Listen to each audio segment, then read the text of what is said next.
Good morning mga lods. Magluluto tayo ng summer foods. Somen.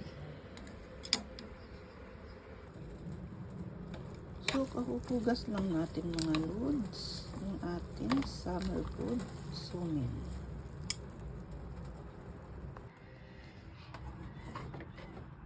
So, lalagyan lang natin ng cucumbers. Mga lods. Ito ay gulay. Ang kasarap. Gagawin nating sauce. Ayan na. Tapos na yung ating finished product na summer food somen.